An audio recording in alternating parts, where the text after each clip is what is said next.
The engine of America's greatness is not just its liberties, but the people's willingness to fight to keep them.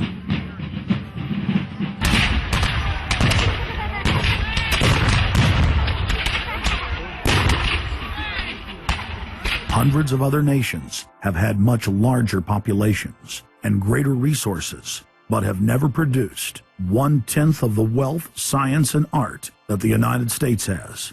Why? In America, you had an amazing situation because you had the founding fathers who figured out that they could deconstruct the monarchy in such a way and then reproduce it with the three primary branches of government in a way that would create checks and balances and separation of powers. So you could have room, therefore, for individuals to work within the context of a cooperative, which is a democratic system of government, but it would still have enough room for individuals to rise up and become profitable and self-sustaining and rich in the pursuit of happiness without becoming dictatorial.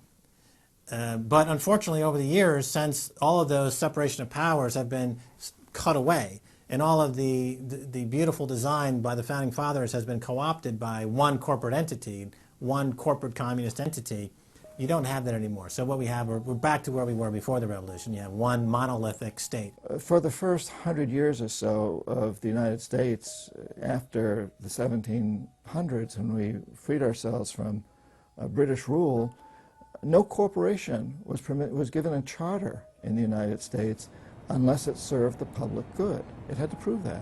And then its charter only lasted for 10 years, or sometimes as long as the project to build a bridge or a canal or something lasted. But it had to be up for review, and it could only get charters if it was shown that it was serving the public interest. That changed, primarily because John D. Rockefeller kind of bribed Delaware and New Jersey to begin with into accepting a different system where he said, listen, if I pay you lots of money in terms of taxes, etc., I want to be licensed and not have to serve the public good. I want to be able to get around that law. And state after state after state changed at that point. In the United States, our Constitution and Bill of Rights recognizes that individuals have innate freedoms that can never be taken away by any government. For the first time in history, the people were unbound to reach for their full potential, producing and outcompeting every other nation on earth. The rights of free speech, self-defense, private property, due process of law, and many others ignited a revolution in human development that threatened the despotic rule of monarchs and tyrants worldwide. But the corrupt elites had studied history. They knew that great civilizations could only fall from within. They know from previous experience and history that civilizations come and go and dwindle. They know the reasons why they come and go. Isn't the only hope for the planet that the industrialized civilizations collapse? Isn't it our responsibility to bring that about? Morty Strong, founder of the UN Environment Program, from his opening speech, Rio Earth Summit, 1992. Maurice Strong is the man who said that they would never allow another country to rise up as powerful as America. It will never be allowed to happen again. And he said the best thing we can do is to tear down all the factories, all the top commerce of the United States, and level it and give it back to nature. So that was the advice from this character, who has tremendous power at the United Nations and was picked up and groomed by Rockefeller himself. Over the past decades, since the Kennedy assassination approximately, you've had an ongoing oligarchical transformation of virtually every country in the world. And in the United States, it's taken the form of an oligarchical counter-revolution against the reforms of the 1930s, with the Wall Street interest asserting itself as more and more dominant. And once bankers and oligarchs have power, the things that they do, you could call them a policy. You could call it something like a tropism. It's like the way a plant responds. Naturally, since they're oligarchs, they're going to try to downgrade the standard of living of the vast majority of the population. They're going to claim that the world is overpopulated, that industrialization, industrial pollution, and overpopulation are the main problems that face the world. And they're generally going to try to crush and mortify any kind of popular democracy or mass movements with any kind of progressive content. Nations rise and fall. They knew how debt could never be recuperated. They knew that disease or prolonged war could wipe out the population and the future populations that pay off debt. So these guys all work together. That's why it's no surprise that today you have Lord Rothschild coming out pushing the latest scam or religion that we must all believe in, which is global warming, which his personal bank, his family's bank in Switzerland, will be in charge of. They've run the system, the whole economic system of the world for the last 250 years. So why shouldn't they also run the economic system for the next few hundred years? The question of a ruling class, oligarchy as a ruling class, is posed by Plato in the Republic, where we find that oligarchy is a constitution full of many evils, where the rich dominate the government by buying it, and the average individual or the poor count for absolutely nothing. Oligarchy is a frame of mind. In other words, if you're a banker, this is already a worldview. It's a world outlook, and it implies the policies that have got us here, right? Malthusian policies, zero growth policies, driving down the standard of living, attempts to wipe out all kinds of mass institutions that might be a countervailing force.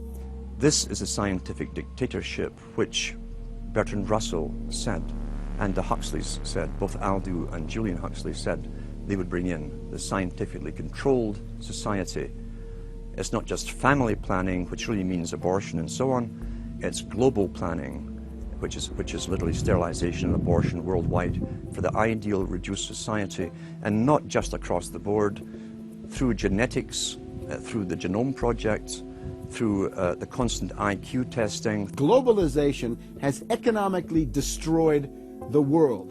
You've got at least 40 to 50,000 people who die every day worldwide from starvation, malnutrition, and diseases which can be cured for pennies, such as diarrhea. And if you ask one of these Malthusian oligarchs, don't you think that something should be done to raise the standard of living in Africa or South Asia? They'll say, no, we can't do that. That would wound the planet. That would oppress Mother Earth. So that's oligarchy. Class consciousness in this sense is absolutely essential. If you think that bankers are the same as you, you're wrong. F. Scott Fitzgerald once told Hemingway, you know, the rich are different from us. And Hemingway said, yeah, they have more money. And F. Scott Fitzgerald replied, no, it's something much deeper. It's a whole different world. To be an oligarch, to be a Rockefeller or something of this sort, means that you're in a completely different world with values which are the reverse of human values. Now, if you allow the oligarchs to continue to dominate, the destruction of world civilization is a matter of a few decades at the very, very most. So, choose. To force their agenda through, the elites are employing one of their favorite tools, artificial crisis creation, also known as the Hegelian dialectic of problem-reaction-solution. You never want a serious crisis to go to waste. And what I mean by that, it's an opportunity to do things that you think you could not do before. The Earth's ruling elite are first and foremost monopoly men. The founder of the Rockefeller clan summed it up simply when he said, competition is a sin. Rockefeller himself said that competition was a sin.